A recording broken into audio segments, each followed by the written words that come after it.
नमस्कार विद्यार्थी, देखो हम आज आपके लिए ले आए हैं कि जो ये 24, 21 और 18 के कितने पदों का योग 78 होगा। मतलब हमें ये ज्ञात करना है कि जो 78 है वो कितने पदों का होगा। कहने का मतलब ऐसी डिजिट आ जाए जो है कितने पदों का योग 78 होगा। तो देखते हैं इस वीडियो में सॉल्व करके। देखो फॉर्मूला आपका यही यूज होगा, SN यानी योगफल वाला। कौन सा? योगफल वाला। n/2 ब्रैकेट के अंदर 2a प्लस n-1d। देखो हमें क्या करना है, मैं डायरेक्ट वैल्यू रख दे रहा हूँ। पहले वाले वीडियो में मैंने ये जो है a पहला पद और d निकालना सिखा दिया था, तो मैं इसमें सीधी वैल्यू रखता हूँ 78 यहाँ पर रखेंगे हम। n का मान नहीं पता है हमें, ठीक है। 2 a का मान क्या है? a का मान बताओ। a का मान क्या है? 24 है ना, 24 है, ठीक है। मैं एक बार लिख के ज़रूर बता देता हूँ जिससे ध्यान रहे। ये पहला पद होगा और डी निकालने के लिए आपको 21 में से ये 24 निकालना पड़ेगा, तो माइनस के कितने आ गए? 3 आ गए, ठीक है। तो अब एन का मान देखो हमें यहाँ पता नहीं है, तो एन ऐसे ही लिख लेंगे। और इसका जो आगे सवाल जो होगा वो द्विघात समीकरण बनेगा। देखो थोड़ा सा बढ़ा जाएगा, लेकिन आपको जो है द्विघात समीकरण सॉल्व करने में बहुत मदद मिलेगी। ये 48 हो गए, 2 का इसमें गुणा कर लिया, ठीक है। प्लस एन का देखो यहाँ पर गुणा कर लो। एन का 3 से करेंगे तो 3n माइनस के हो गए, और फिर इसका प्लस के 3 हो गए, ठीक है। उसके बाद देखो जिसे कैसे सॉल्व करते हैं। अब देखो 48 के साथ ये 3 जोड़े आएंगे, ब्रैकेट के अंदर की जो वैल्यू है कितने हो गए? 51 हो गए, है ना। और देखो ये माइनस ये जो कैसे जो है ये चेंज हुआ, तो देखो 3 का इससे गुणा हुआ तो 3n माइनस हो गए, और ये माइनस माइनस प्लस हो गए, तो ये 51 में प्लस का कर सकता हूँ, ठीक है। अब देखो 3 का इस 2 का इसका इधर गुणा कर देंगे, तो 2 का इधर गुणा करेंगे तो 2 अट्ठे 16, 2 सत्ते 14, 1 15, ठीक है। और यहाँ पर n का गुणा कर देंगे तो माइनस के 3n², और n का इससे करेंगे तो प्लस के n, है ना। अब देखो 156 है, इधर ले आएंगे तो इधर क्या बचेगा? 0, माइनस के 3n प्लस के 51n माइनस के 156, ठीक है। अब तुम एक काम कर सकते हो, जैसे ये वैल्यू हमें जो है, चलो ये ठीक है जो माइनस है। अगर तुम्हें ये और तरीके से जो है आसान करना है तो आप एक काम करना है, इसमें से 3 कॉमन ले लो। क्या ले लो?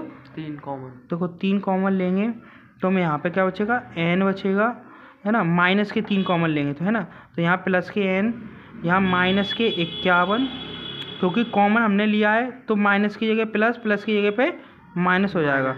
अब देखो 51 3 कॉमन लिया तो 3 एकम 3, और 2 से 3 सत्ते 21, यानी कि 3 से ये 51 कितनी बार कट गया? 17 बार। और देखो 3 पंजे 15 और 3 दूनी 6, ये भी कट गया। और ये 3 को भी दो 0 के पास, और यहाँ पे प्लस माइनस था यहाँ पे क्या लगा दो? प्लस लगा दो।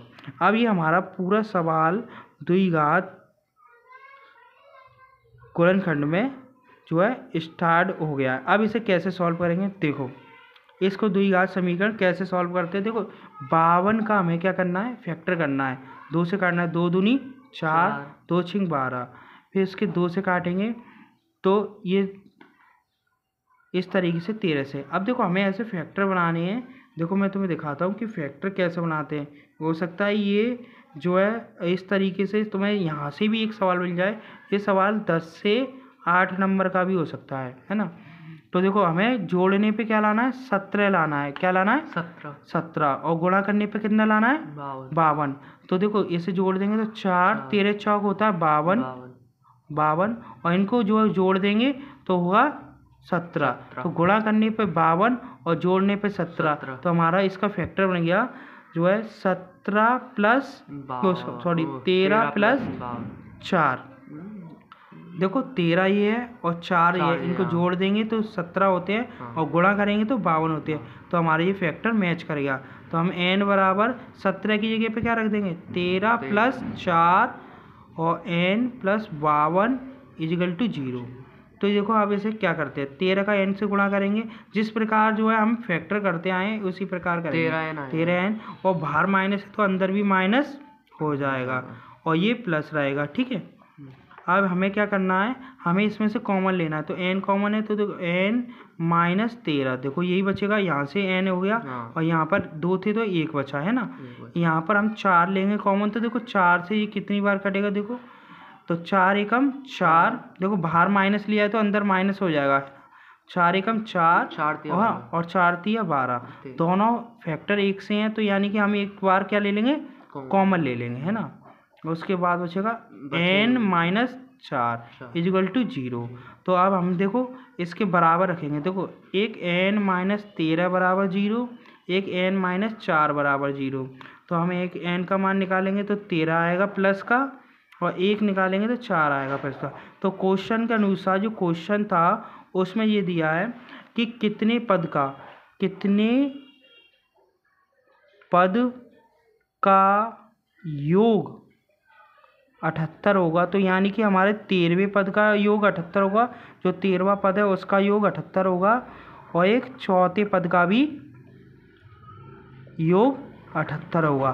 तो इस प्रकार ये 8 से या 10 नंबर से आप पूर्ण कर सकते हैं। धन्यवाद।